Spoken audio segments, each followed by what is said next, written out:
Hello, this is Angela with Parker's Hausfrau. It's kind of like an off and on drizzly day and my kids are playing at the playground. Well, my two younger kids are playing at the playground. My eldest child has started a full-time job and my second kid has mock trial class right now. So just my 13-year-old and my 10-year-old are here at Park Day, which is like their weekly outdoor PE activity. And I'm working on some sewing. I am making a silk pin tuck petticoat out of a duvet I got at the thrift store. And because silk and rain don't really mix all of that well, instead of sitting outside on a park bench sewing, I'm in my car right now. But I think the sun is starting to come out and I may go for my walk in a minute. So first off, I want to say thanks for understanding that this week's video is late coming out. We had an orthodontic emergency at the same time I normally am filming my video for the week and had to rush all the way across town to the orthodontist and get Hal's retainer fixed. And then I just had made promises to my kids for Friday afternoon and Saturday and Sunday that I was not willing to break in order to sit down and make a video. So I kept my promises to my kids. And then yesterday was my eldest daughter's first day at work. She is working at Portland Nursery, which is basically like her dream job for a first full-time job. And so a lot of the day was spent like dealing with me having to undertake all of the chores she normally does around the house, including going up to my dad's house and helping taking care of him.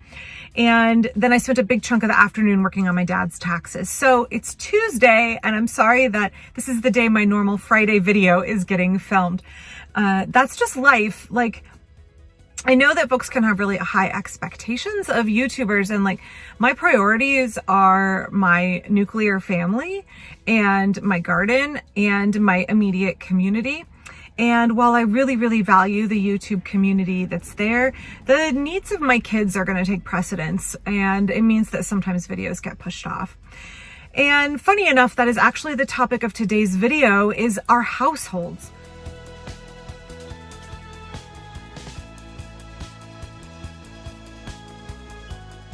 So as a homemaker, I have other ways I've earned income over the years, but my primary obligation is to my household. And I've thought a lot lately about what that means and what that is going to mean as time goes by. So in America, we are really married to this idea of rugged individualism.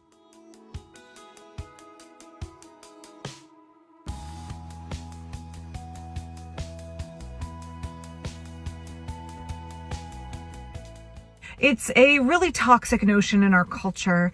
And we really love to like pull ourselves up by our bootstraps. And one way that we see ourselves embodying this kind of American ideal of rugged individualism is that like 18, you're up and out. You're legally an adult.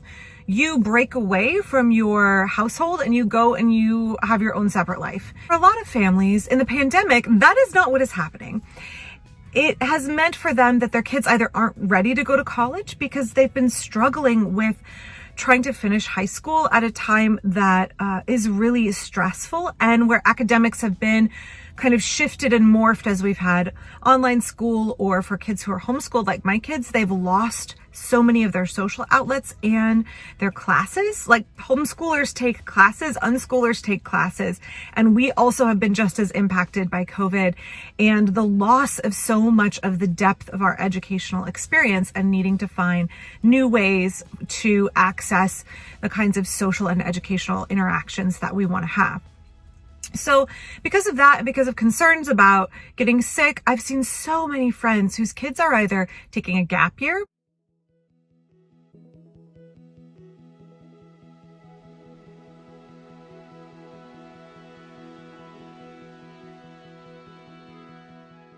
I know my eldest kid is taking a gap year and so are some of her closest friends, or they are doing college online at home, or they're just like, I'm going to work for a while and wait and see what I want to do. I don't really know what post-pandemic life is going to look like. So right now we're seeing folks who aren't really sure whether they want to be investing huge sums of money going into debt for a college education when they're not really sure what our business landscape, our health landscape, and our political landscape are going to look like going forward.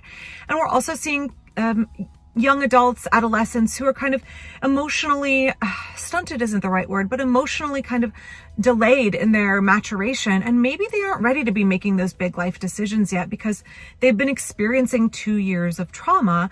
And that means that they're just not developmentally quite there yet. I mean, in 1997, as an 18-year-old, I don't know that I was ready to be making the choice about what I wanted to major in and what I wanted to do with the rest of my life, but I did it anyway. And I think our kids right now are just really experiencing the consequences of life, years of their life moving into adulthood being really complicated and stressful. And that takes a toll on their maturation and their decision making going forward.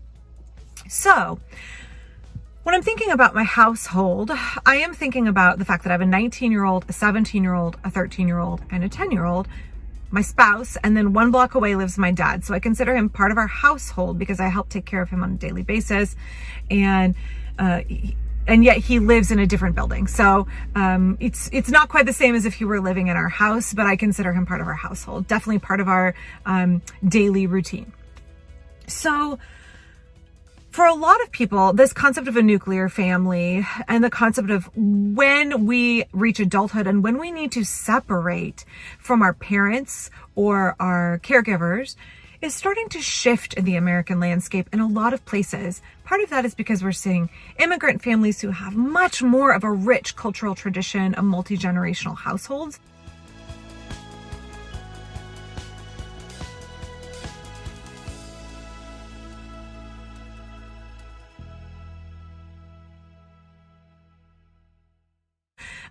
Being able to start driving a little bit of the cultural narrative. Some of it is because we have aging parents who need to move in with their adult children in order to receive care. Some of it is we're seeing adult children going through divorces, going through job loss, and they need to move in with their adult parents in order to gain support. Now, traditionally in American culture, it's seen as a failing when you have to move back in with mom and dad, right? It's seen as somehow you have not reached the American, dream. But beyond that, you are sort of failing at an American ideal, and you are failing at adulthood if you have to move back in with your folks for a period of time. I have plenty of friends who've had to do that. I have never had to do that because I got married at 22 and, we didn't live near my parents, but there were times where we were so strapped financially trying to survive in really difficult economic circumstances where, gosh, if I had just felt that the resources and the support situation of a multi-generational household was available to me, I think about how things would have been much easier for myself, and we could have offered support for my parents in my early mid-20s. Like, there was a lot of period of time that I felt was sort of like maybe needlessly hard, although that was good to go through and help shape me as a person. Maybe that's my buying into that American notion of, I needed to go cut my teeth and do it all on my own. And that made me a stronger and more resilient person. But for a lot of folks, it just sends them into massive debt and is traumatic and maybe makes them less resilient and less functional people who now have trauma they have to process. So I've been thinking about this a lot because, as I said, my 19-year-old is taking a gap year. I've been thinking about why we as Americans are so obsessed with this nuclear family mentality, and how it's such a good thing that we are seeing more multi-generational households and more of a cultural acceptance of multi-generational households. For me as a homemaker, I have made the commitment to my children that they can live with me as long as they want to. As long as they need a home with me, they can stay with me. And I think it's really important that they have that secure foundation, that if they're working through mental health issues, or if they have a disability, or if the economic climate is such that it's really hard for them to pay their bills, they have a refuge in our household. They may be expected to contribute to some extent financially, but definitely in terms of labor to the running of a household. I don't think any member of a household, except somebody with significant disability, would be exempt from the normal routine upkeep and commitment of helping run a household. even my 10-year-old has jobs around the house. The house belongs to all of us. Therefore, we all work together to take care of it. But at the same time, that makes the house a refuge for all of us, all of my kids. Like I said, my 19-year-old is going to be living at home for quite a while. I'm not sure whether she will ever live independently of us or not. She is on the autism spectrum, and she has some serious ongoing health issues.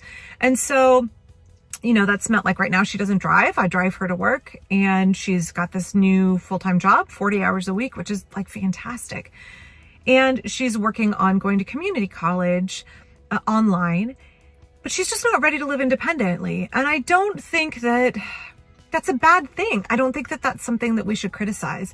And I think for those of us as homemakers, if we could kind of broaden our perspective, broaden our understanding of when folks, are in our household, what period of time they're in our household, and what period of time they will be under our care as homemakers and caregivers, then we can really do a great service in ending the kind of toxic individualism in our culture and contributing to a community-minded, nourishing, supporting way of running a household. A homemaker is somebody who runs a household. You are a professional at making sure all of the needs of your household are cared for, and those needs shouldn't stop when somebody reaches 18, at least in my opinion. I think there's a lot of good things about going up and on your own, but there's so many good things about being in an intergenerational household.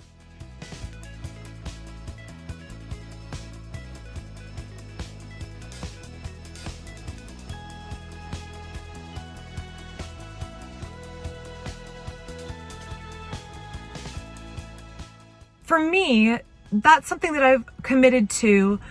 I see the benefit of it because I see that my eldest child will be able to save, put money into an IRA instead of having to spend her hard-earned paycheck on rent in a hugely inflated real estate market with very low vacancy. Like the Portland rental scene is nuts. It's very, very hard to get someplace to rent, and it's very expensive. I would rather my daughter save and get an advantage as an adult, all the way an advantage that she's getting now that she will reap the benefits from when she is an old person and I am long gone, of being able to start an investment account for her retirement, when normally she would be like having to toss that money out to a landlord. Instead, she's able to save and kind of practice more frugal and wise financial planning, because she still has the support of her parents. That's something that we're able to offer her. So our intergenerational households can go both ways. It can mean providing a safe haven and a place to take care of our children, even if they need support in adulthood. It can also mean needing to care for elders, grandparents, and parents. I have one of my closest friends, they have moved her mother in with them in a household with a separate suite for her as she faces some long-term disability. So when we think about intergenerational households, there's so many benefits. Like I mentioned, financial benefits for our young adults starting out. There is the shared labor of caring for one household. There is the cost savings of one household. There is the economy of scale. In fact, I've been thinking about this. I made a video recently on my other channel talking about the huge harvests I get out of my garden and my orchard. And what am I going to do with all that food when my kids are up and grown? When you have many more members in your household, you're able to cook big pots of stew. You can make use of a couple of bushels of apples because your kids will eat all of that applesauce, particularly, oh my goodness, teenagers. But the economy of scale means you can buy in bulk and therefore save money. There's just so many things that you can benefit from in a multi-generational household when you have more household members. And in some ways, it can make the work of a homemaker easier.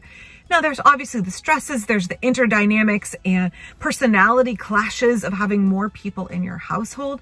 There is the balance to be struck of how do you have an adult child living at home that you still treat like an adult, respect like an adult, and they also respect the fact that their parents' rules in their parents' household needs to be honored and cared for.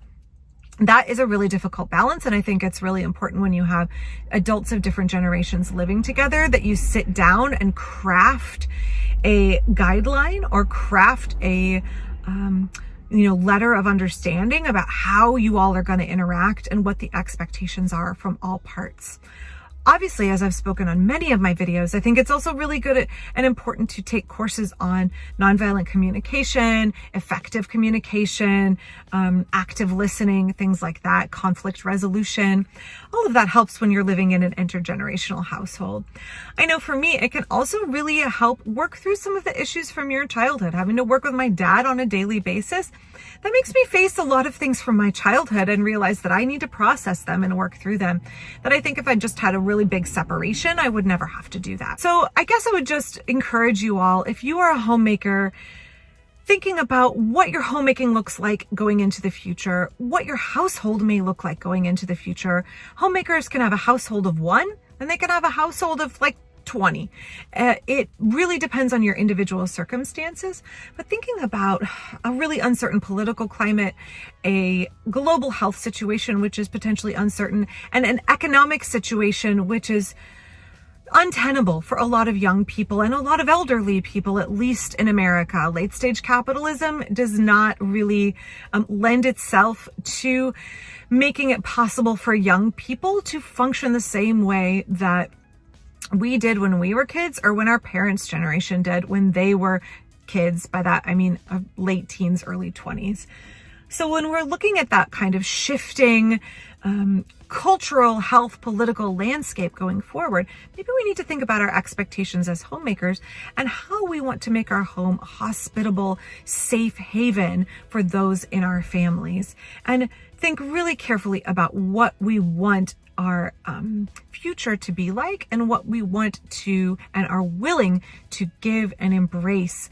If the traditional American norm of having our kids move out at 18 and living in very separate nuclear households is not a realistic, fiscally responsible, emotionally responsible decision going forward. So I don't know if you all have thought about that. If you live in a multi-generational household, I would love to hear what you have to say in the comments. I've been doing a lot of thinking and reading and research about co-housing and eco-villages. I'll probably have an upcoming video on that on my other channel. I've been interested in co-housing and eco-village living for more than 20 years, but it's never been something that's been possible for us. And I think about that a lot, what it would be like to have an even greater, more dynamic community that is basically a giant intergenerational household that is still broken up with privacy, obviously, in individual dwelling units. But my desire to have that kind of interwoven community where we can all support each other in our household, even if it is something that bucks a common American cultural norm.